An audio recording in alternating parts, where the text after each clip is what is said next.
신시가지 지역에서 이제 대형 마트를 하나 오픈을 했습니다. 그래서 그 사장님이 오픈을 하면서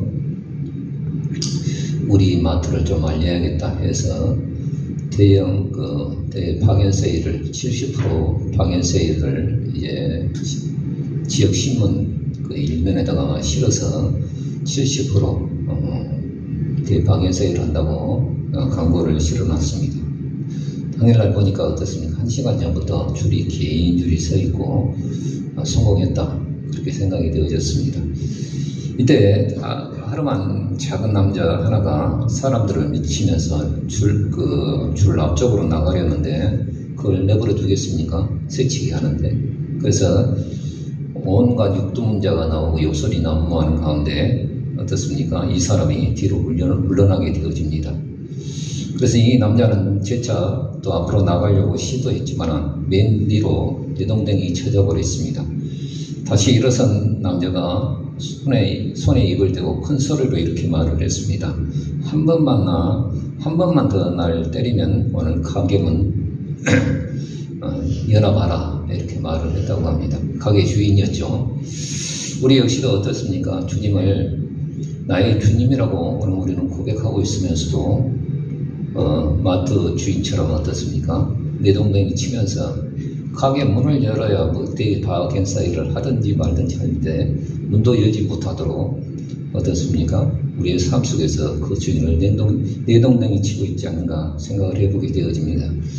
오늘 우리 신앙생활 가운데서 가장 중요한 것이 무엇이냐면 우리가 예수 그리스도를 나의 주로 고백하는 것, 이것은 굉장히 중요한 겁니다. 주로 고백했다는 것은 내 인생의 주인이고 내 삶의 주인으로 영접하고 고백하고 주인의 명령대로 살겠다는 고백이 신앙의 고백입니다. 그러므로 오늘 우리 신앙생활 가운데서 가장 중요한 것은 이 주인 바꾸기. 그래서 제자훈련 코스에서 가장 중점적으로 물어보는 것이 주인 바꾸기입니다.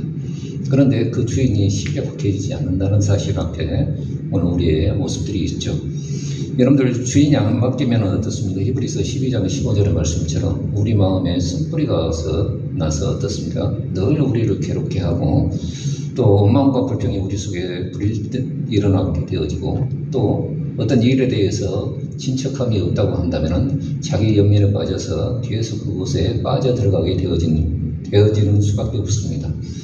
그래서 여러분들 오늘 우리는 우리 인생이라고 하는 것은 내일 일을 우리는 알 수 없고 또 그것을 책임질 수 없기 때문에 우리 인생에 있어서 내가 절대 주인 되어질 수 없습니다. 한자성어에 뭐냐면 수처작투라고 해서 가는 곳마다 내 주인으로서 그 역할을 감당하라고 말을 하지만은 우리가 예전에는 70일 정년퇴직이 보장이 되어 있지만은 지금 60도 아니고 한 55세 때부터 정년퇴직을 공고받습니다.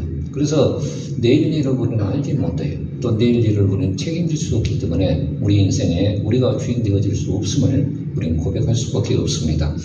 여러분들 오늘 창세기 45장에 나와있는 요셉의 신앙의 고백들을 한번 들어보십시다. 요셉이 이렇게 형들을 몇 번 시험을 했죠. 시험을 하면서 베냐민 자루에다 은잔을 이어가지고 요놈만 종으로 삼겠다고 이렇게 엄포를 놨을 때 그 형들이 어떻습니까?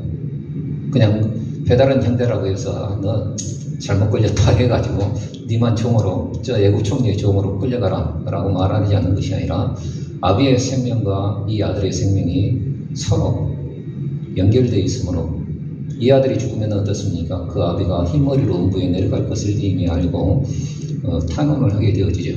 그 가장 앞장섰던 사람이 유다였는데 유다가 정말 그 애굽의 총리 앞에서 눈물을 머금고 그 베냐민의 생명을 향해서 이렇게 보증을 하면서 그 생명을 구원해 주실 것을 간절히 부탁하는 그 탄원의 모습에 요셉은 어떻습니까? 그동안 억누르고 있던 그 정을 억제하지 못하고 자신을 밝히게 되어집니다. 그래서 형들이 볼 때 어안이 벙벙하죠. 이미 어떻습니까? 애굽으로 팔려간 모습 보았지만은 그 동생이 살아있을까? 늘 죽었을 거라고 생각했는데 그 동생이 애굽의 총리가 되어졌다는 이 사실 앞에 어느 누구도 말할 수 없었습니다. 그리고 또한 요셉 또한 어떻습니까? 지난 세월이 원한 맺힌 것이었고 17나이에 어떻습니까? 형들의 미움을 받아서 아무리 배다른 형제라 할지라도 그 형들의 미움을 받아서 노예로 종으로 팔려갔다는 이 사실은 결코 잊을 수 없는 마음의 상처였습니다.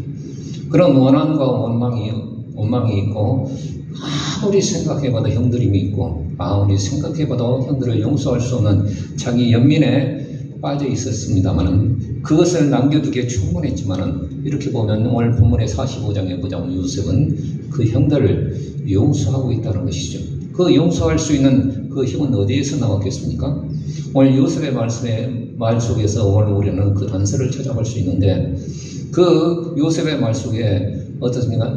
내가 또 형들이 주어가 아니라 그 주어가 누구냐면 하나님이 이렇게 하셨습니다. 하나님이 이렇게 하셨습니다. 라는 그 말투입니다.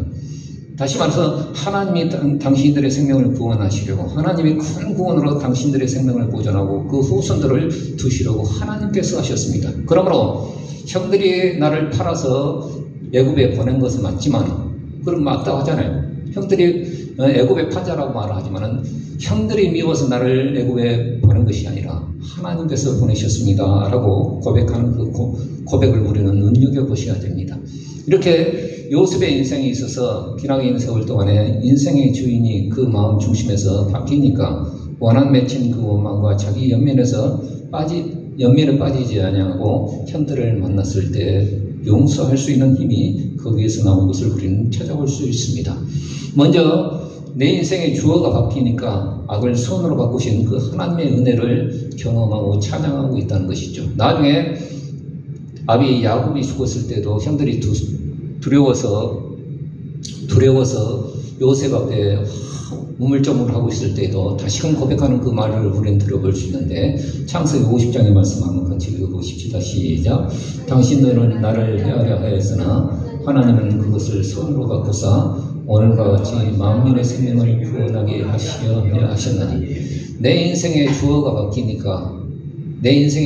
바뀌니까 하나님 역시도 어떻습니까? 내 인생 가운데서 악을 선으로 바꾸신 그 놀라운 은혜를 주셨음을 다시금 요셉은 그 형들 앞에서 고백하고 있음을 보게 되어집니다. 여러분들 오늘 우리 인생 가운데서 얽히고 설킨 인간 군상의 실타래 속에서 하나님이 주인되는 은혜 받은 자만이 하나님의 큰 그림의 구원을 우리는 바라볼 수 있고 또 그 속에서 어떻습니까? 그 속에서 좁쌀만한 어떤 원한 맺힌 그 원망과 그 용서하지 못한 그 마음들을 우리는 용서할 수 있고 또 그 생명을 구원할 수 있음을 우리는 보게 되어집니다. 그러므로 오늘 우리는 우리 인생에서 내 주인이 누구인가? 정말 나는 예수님을 주인으로 삼고 그 삶을 살고 있는가? 오늘 이 말씀을 통해서 다시금 물어볼 수 있는 귀한 은혜가 있었으면 좋겠습니다.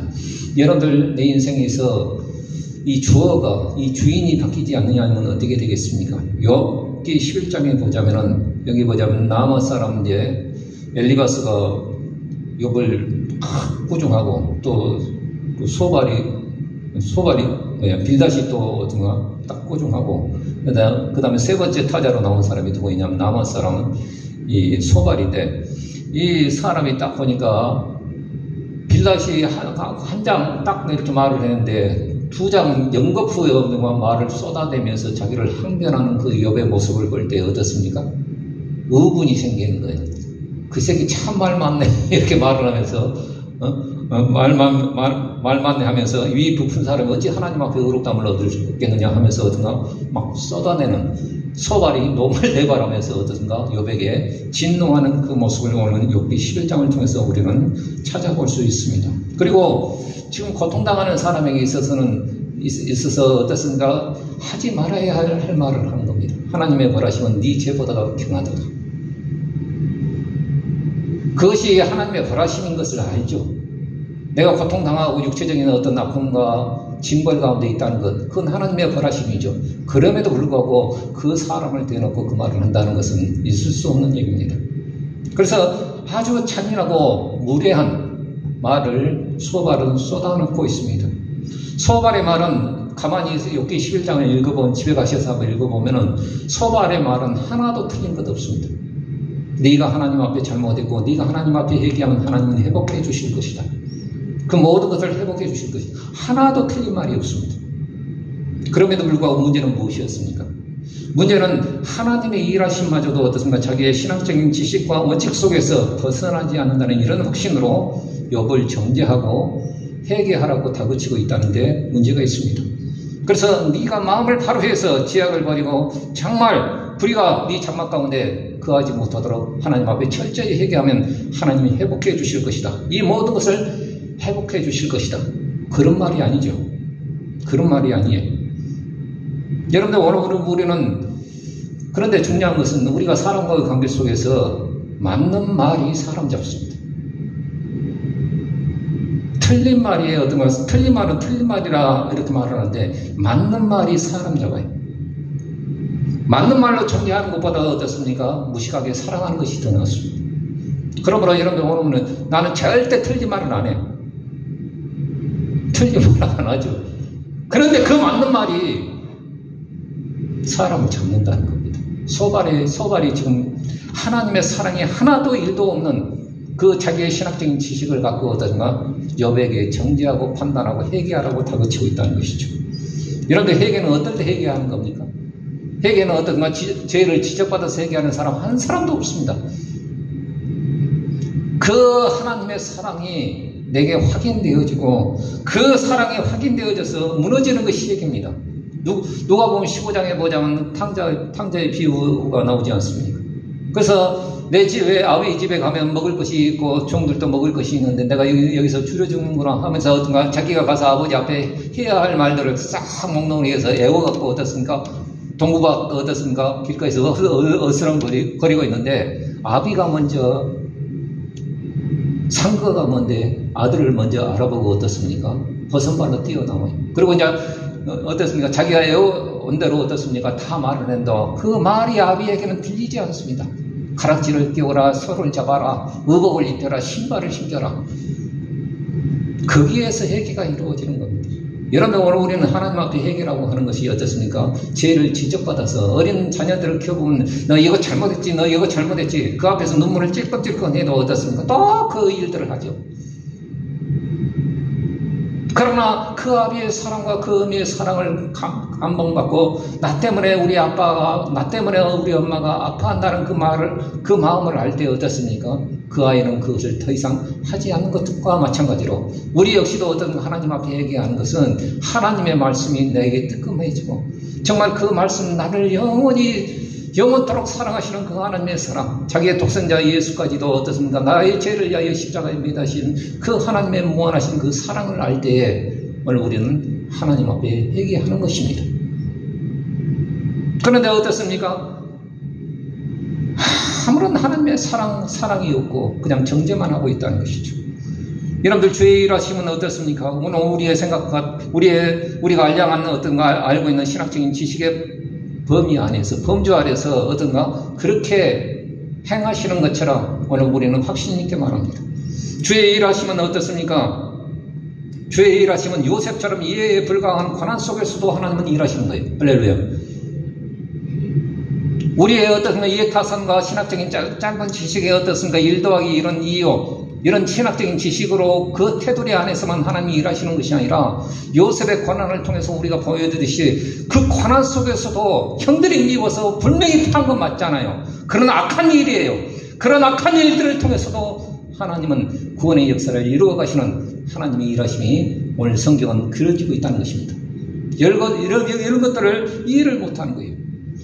그러므로 오늘 우리는 진리의 말씀을 전할 때 에베소서 4장 15절의 말씀처럼 우리가 오직 사랑 안에서 진리를 말하며, 사랑 안에서 진리를 말하며, 여러분, 오늘 우리 속에 고린도전서 13장의 말씀처럼 우리 속에 예언하는 능이 있고 어떤가 예언하는 능이 있어서 어떻습니까? 모든 지식과 모든 비밀과 모든 지식을 알고 내 속에 산을 옮길 만한 믿음이 있다 할지라도 내 속에 사랑 없으면 어떻습니까?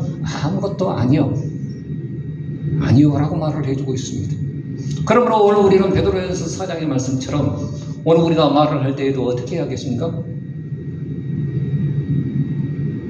말을 할 때도 어떤가 내 생각나는 대로, 내 고집대로, 내 권조대로 말하는 것은 어리석은 자의 모습입니다.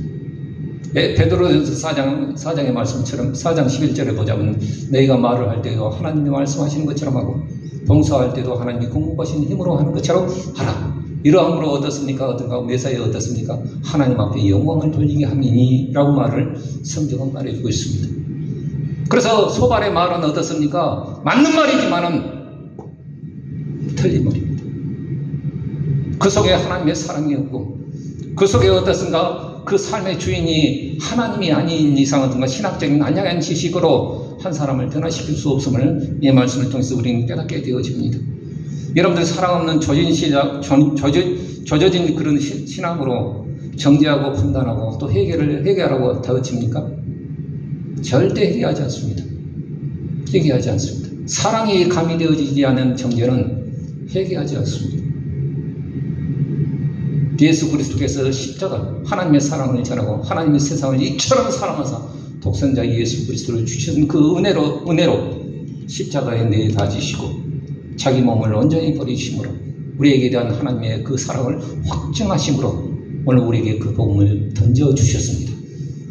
그 복음 내에 오늘 우리 은혜를 알기에 오늘 우리는 하나님 앞에 회개할 수 있는 것이죠. 그렇다고 한다면 오늘 우리는 우리 속에 진짜 바꿀 주인은 누구인가? 마가복음 15장에 보자면 그 내용이 나오고 있는데 6월절에는 어떤가 예수님을 죽이지 말자고 어떤가 이미 종교 지도자들은 어떤가 다 빠삭하게 돌아가는 판세를 알기 때문에 명절에 어떻습니까? 예수님을 죽이게 되어지면 예수님을 따르는 무리들로 인하여 소동이 일어나고 소동이 일어나면 어떤가 노마 군정들이 출병을 해서 어떻습니까? 또 큰 피바람이 불어올 것을 이미 종교 지도자들은 딱 판세를 알고 있는 거예요. 그래서 명절에는 죽이지 말자, 잡아놓되 명절에는 죽이지 말자 했는데 이 사람들이 어떤가 다시금 돌아가는 판세를 보니까 어떻습니까? 우리의 손에 피를 안 묻혀도 어떻습니까? 죽이는 방법이 하나 있다는 거예요. 종교적으로 어떤가? 종교적으로 죽이는 것이 아니라 이제는 정치적으로 죽이고자 하는 겁니다. 예수님께서 유대인은 왕이라고 말을 했지 않습니까? 그래서 저 사람이 유대인은 왕이라고 정치적인 것으로 어떤가 고발을 합니다. 그래서 빌라다의 손을 빌려서 죽이기로 모략을 꾸미게 되어집니다. 그래서 무리를 충동질해서 십자가에 못 박게 하라고 아우성을 치게 되어집니다. 그래서 가진 이제 폰디오스 빌라도는 어떤가 대단히 정략적인 사람이고 판세에 참 어떤가 한 나라의 총독 동조 되어지면 정무적인 감각이 뛰어난 사람입니다. 뭘 해야 될지 아는 사람입니다. 그런데 돌아가는 판세를 보니까 어떤가 이 예수 하나로 인하여서 자기의 입지가 위태해질 것을 이미 알고 있는 거예요. 그래서 어떻습니까? 아무런 죄가 없는 것을 알매도 불구하고 그 예수를 십자가에 내달도록 어떻습니까? 그냥 승인해 줘버린 겁니다. 승인해 줘버린 겁니다.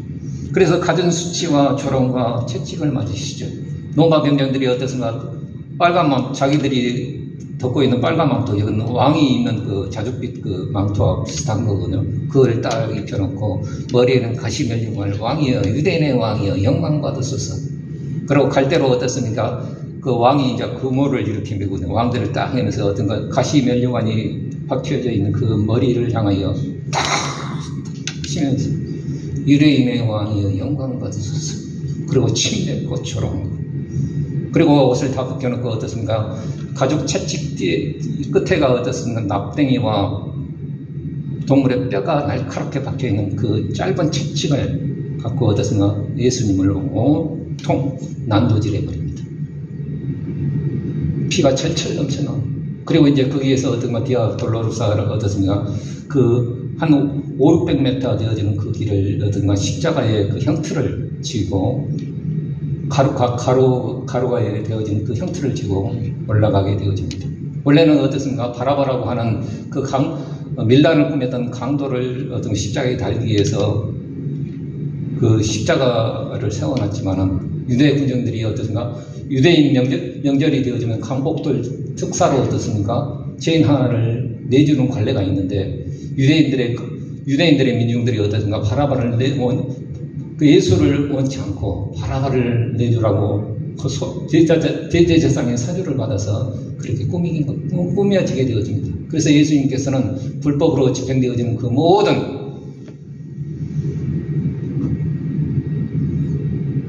재판의 과정들을 다 묵묵히 수행하시고 하나님의 어린 양으로서 그 길을 걸어가게 되어집니다. 걸어가는 도중에 어떤 건 너무 피를 낭자하게 흘려서 그 길에 어떻습니까? 출석 앉아서 어떤가 일어날 수 없는 거예요.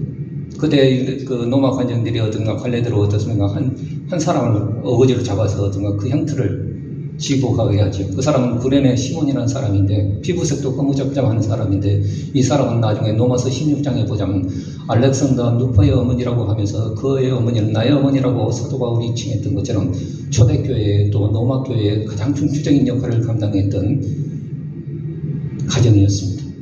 억지로 짓는 십자가를 어떤가 그 예수님이 먼저 가시고 어떤가 터벅터벅 가는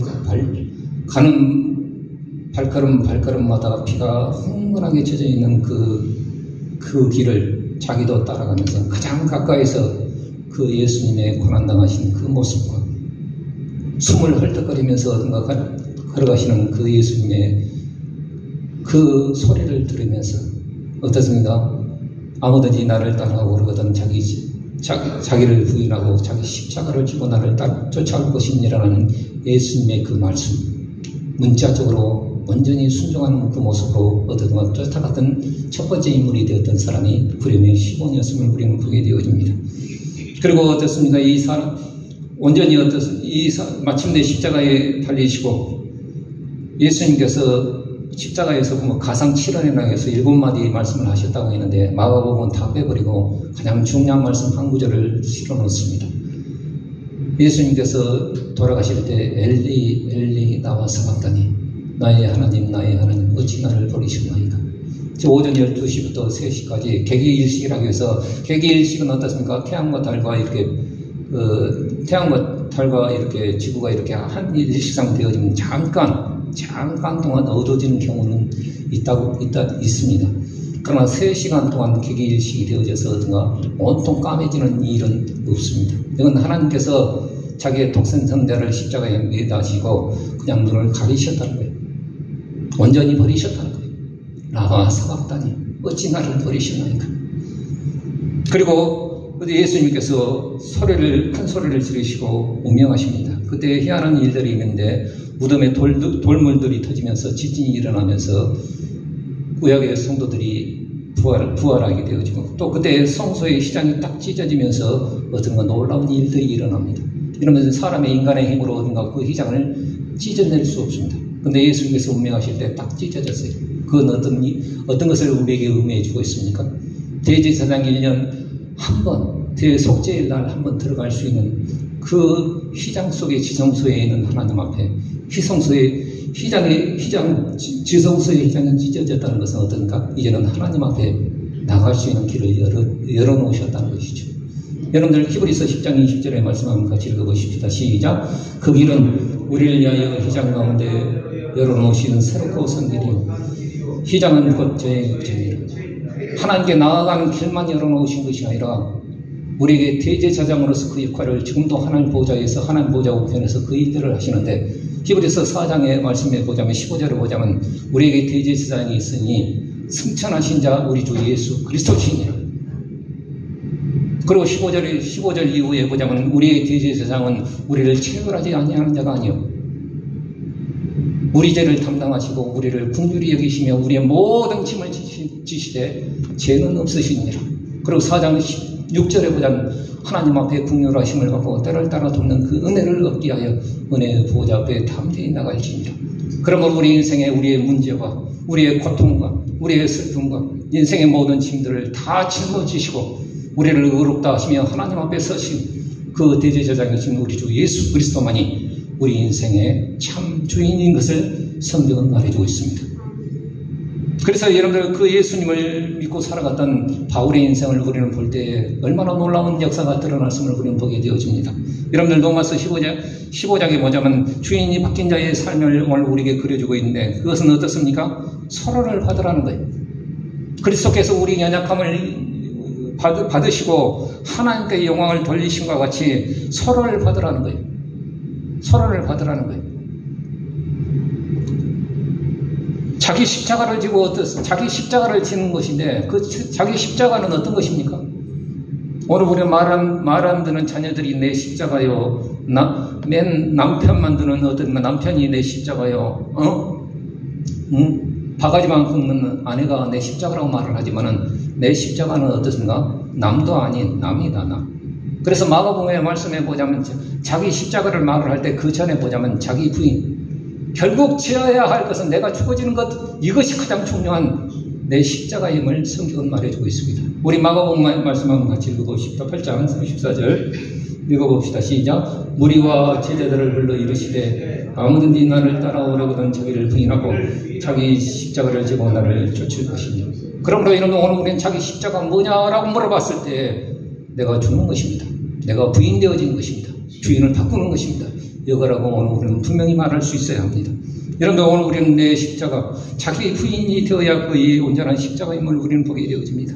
그래서 마침내 십자가에 달리시고 엘리 엘리 라마 사박다니 하면서 하나님의 놀라우신 그 예수님을 바울은 경험하지 못했으나 다메섹 도상에서 어찌 나를 핍박하느냐. 다메섹 도상에서 예수 그리스도를 만난 뒤에 어쨌든가 그 예수님의 명령대로 이방인의 사도가 되어져서 이방인의 사도로 부름을 받아서 어떤가 복음의 제사장 직무를 일루리고까지 좀 지도상으로 보면 유고슬라비아 그쪽 지역이에요. 그래서 마케도냐와 터키 북부 지역, 서북부 지역까지 어떤가 바울이 복음을 전했던 것 같아요.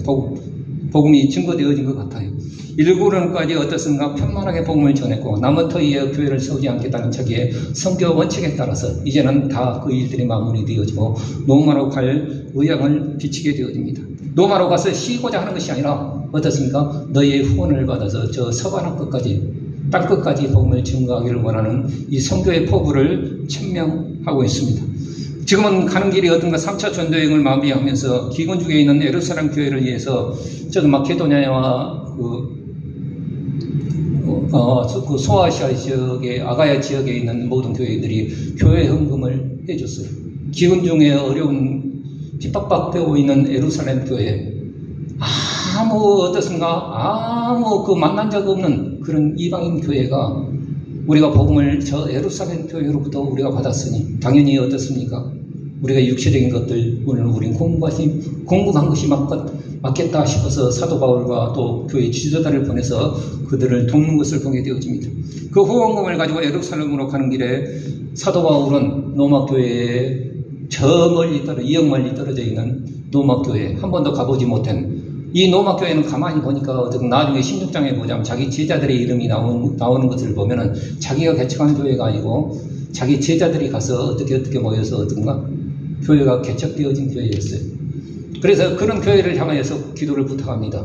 저 무리한 유대인들의 핍박에 의해서 나를 구원해 주시길 원하고 또 우리가 헌금을 이제 이방인들이 모아서 헌금을 가지고 갔지만은 저 예루살렘 진짜 콧대 높은 저 예루살렘 교회가 진짜 우리는 이방인의 헌금 안 받아요. 이렇게 해버리면 안 되지 않아요.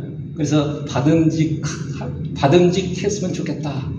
저들도 어떻습니까? 좀 하나님의 교회라는 주의 몸된 교회 한 공동체로서 그 헌금을 받아줘야 이방인 교회와 유대인 교회가 하나 되어진 그 놀라운 하나님의 선교의 하나를 어떻습니까? 바울은 바라보고 저들이 좀 받아줬으면 좋겠다. 이것을 기도 부탁하는 것을 보게 되어집니다. 그런데 오늘 우리는 교회라고 하는 것은 어떻습니까? 교회라고 하는 것은 기도하는 집이잖아요. 기도하는 집이에요. 기도로 맺어지고 기도로 역사되어지는 것이 교회입니다. 그래서 교회는 어떻습니까? 서로를 기억하며 기도해주고 격려하고 세워져 가야 하는 것이 교회입니다. 이러면 오늘 우리가 교회 다니면서도 신앙생활하면서도 예수 그리스도로 거듭나고 그분을 나의 주인으로 모셨다고 말을 하면서도 여전히 어떻습니까? 나의 기쁨과 나의 만족만을 위해서 살아간다는 것은 있을 수 없는 것입니다. 여러분들 주의 기쁨을 위해서 또 세상 이웃의 기쁨을 위해서 우리가 살아가야 할 것이 주님을 나의 연약함을 받아주셨듯이 어떻든 나 또한 그들을 받아주면서 어떤가 그렇게 살아가야 하는 것이 우리의 주인이 바뀐 자의 모습이라고 성경은 말해주고 있습니다. 여러분 오늘 우리가 복음성가 중에 이런 가사가 있죠. 내가 주인인 삶은 삼은 모든 것 내려놓고 내 주 되신 주 앞에 나가 내가 사랑했던 모든 것 내려놓고 주님만 사랑해. 이 가사가 참 좋은 가사입니다. 여러분들, 내가 주인 삶은 그것 내려놔야 합니다. 모든 것 내려놓고, 또 내가 어떻습니까? 사랑했던 것, 그 모든 것 내려놓고 오늘 우리는 주님을 사랑할 수 있는 귀한 은혜가 있기를 주의 이름으로 축원드립니다. 주인이 바뀐 자의 삶은 무엇일까요? 예수를 주로 고백하는 자는 주인을 바꾸는 것입니다. 그런데 여전히 삶의 주인이 안 바뀌면은 하나님의 일을 한다 할지라도 오히려 그 말 때문에 예수 그리스도의 사랑이 1도 없는데 아무리 떠들어댄다 할지라도 그것은 상처만 주는 것이고, 또 어떻습니까? 그 관계를 허무는 것 외에는 없음을 우리는 보게 되어집니다. 주인 바꿈이 어렵기에 주님께서는 어떻습니까? 우리에게 내 마음의 인생, 이제까지 어떤가 내가 주인 되어 살아오는 그 삶의 테두리 안에서 주인 바꾼다는 거 그렇게 쉽지만 안 해요. 그러니까 주인 바꾸려고 하나님께서 참 어떻게 섭리로움을 우리에게 역사해 주는 것이 있는데, 그게 뭐냐면 고난입니다. 고난. 요셉도 고난을 당했고 구레네 시몬도 어떤가 억지로 끌려가서 십자가 졌습니다. 그들이 원하는 고난이 아니었어요. 억지로 어떻습니까? 자처한 적이 없습니다. 요셉이 어떤가 하나님 어린 시절 내게 주셨던 그 놀라운 꿈, 이 꿈을 이루기 위해서 내게 고난을 허락하여 주시옵소서. 구레네 시몬이 어떻습니까? 예수님이 십자가 지시고 가는 것을 보고 못내 아쉬워서 저 십자가 내게 짊어지게 하여 주옵소서. 이렇게 한 적이 없단 말입니다. 우리 역시도 어떤가 고난을 어떤가 자청한 적 없습니다. 그러나 내게 응습하는 그 고난과 그 고난의 그 아픔 가운데서 오늘 우리는 더 성숙해질 수 있습니다. 요셉은 자기밖에 알지 못하는 그런 사람이었죠. 아비가 그것도 얻었습니까? 채색옷만 자기만 입혀줬잖아요. 그냥 형들한테 자랑질하는 그런 어떻습니까? 새님이었어요. 그러나 이제는 고난을 당해서 옥에 갇혀 있으면서도 어떤가 술 맡은 간원자와 떡 끊는 간원자의 그 얼굴 빛을 살피면서 먼저 다가서서 그들의 아픔을 변호해주는 그런 모습으로 변해진 것을 우리는 보게 되어집니다. 그래서 꿈쟁이가 어떤 꿈을 해석하는 자로 바뀌게 되어지고, 이 고난을 통해서 또 원망과 자기 연면에 빠져있던 사람이 생명구원의 큰 그림 속에서 자기 형제와 자기 가족을 구원하실 하나님께서, 형들이 미워서 나를 애굽에 팔아버린 것은 맞지만은 그러나 형들이 미워서 나를 보낸 것이 아니라 보내신 자는 하나님이시다는 큰 구원의 그림을 자기는 보았고 그 형제를 용서할 수 있었습니다. 또 어떻습니까? 구레네 시몬 같은 경우에는 어떤가 6월절 그 피부색이 달라서 어떻습니까? 그나마 자기가 들어가도 어떤 이방인의 뜰 외에는 들어갈 수 없어요. 주변인이었어요. 그러나 어떻습니까? 보니까 하다가 어떤가 6월절 자기 딴에 하나님을 경배하기 위해서 이방인임에도 불구하고 6월절에 정말 하나님 앞에 제물은 드리지 못한다 할지라도 하나님을 경배하기 위해서 하는 그 일이었는데, 운 나쁘게 어떤가 노마 병정에 딱 잡혀갖고 어떤가 억지로 어떤가 십자가 지고 가요. 그냥 가장 가까이서 보면서 그 죄 없으신 그 어린 양이신 예수 그리스도에서 끌려가신 그 모습을 통하여 이 사람이 은혜 받고, 나중에 자기 아내와 자기 알렉산더와 누포라고 하는 자기 아들들을 얻은가 예수 그리스도의 당당한 초대교회의 지주자로 세우시는 그 놀라운 은혜를 받았던 가족이 구레네 시몬이었습니다. 또 어떻습니까? 바울 같은 경우에는 핍박자였죠. 그러나 예수 그리스도를 다메섹 도상에서 만나고 이제까지 내가 살아왔던 내 인생의 주인은 나였지만은 이제는 주인을 바꾼 거예요. 그래서 저는 핍박자였으나 이제는 어떻습니까? 전도자로 변해졌어요. 전에는 어떤가 그리고 핍박과 감옥 가운데 있다 할지라도 어떻습니까? 주인을 바꾸니까 핍박과 감옥에 있다는 건 인생 말 끝난 거예요. 노마 감옥에 갇혀 있고 어떤가 저 가이사라 빌립보 감옥에 2년 있다가 저 노마 감옥에 또 2년 갇혀 있어요. 근데 5년을 갇혀 있어요. 그러면 이건 말짱 끝이지 않습니까? 그런데 가만히 보니까 주인을 바꿔놓고 보니까 어떤가 생명싸개로 자기를 보호하시는 거예요.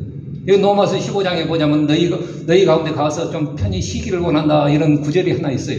그 말대로 어떻습니까? 노마에 도착했을 때 저기 삼강과 어떻습니까? 아피오가도를 갈 때 이미 노마서를 통해서 은혜 받던 노마 교회 성도들이 한 번도 보지 못했던 그 성도들이 딱 아표 가도까지 나와서 어떤가 자기를 마중하고 어떤가 2년 동안 전셋집에 갇혀있지만 어떤가 오는 사람 막 따지 않냐고 어떻습니까? 편안하게 거할 수 있는 생명싸개로 쌓아두신 그 은혜를 보았던 것을 보게 되어집니다. 여러분, 오늘 우리는 예수 주인 바꾸면은 우리 속에 충만하고 넘치는 은혜가 있습니다. 여러분들 세우시는 권능은 어떻습니까? 그 주인에게 있는 겁니다.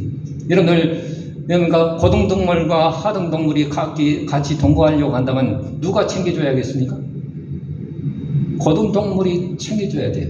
개와 돼지와 이렇게 살고 있지만은, 돼지와 이렇게 하지만은 제가 다 챙겨줘야 돼요.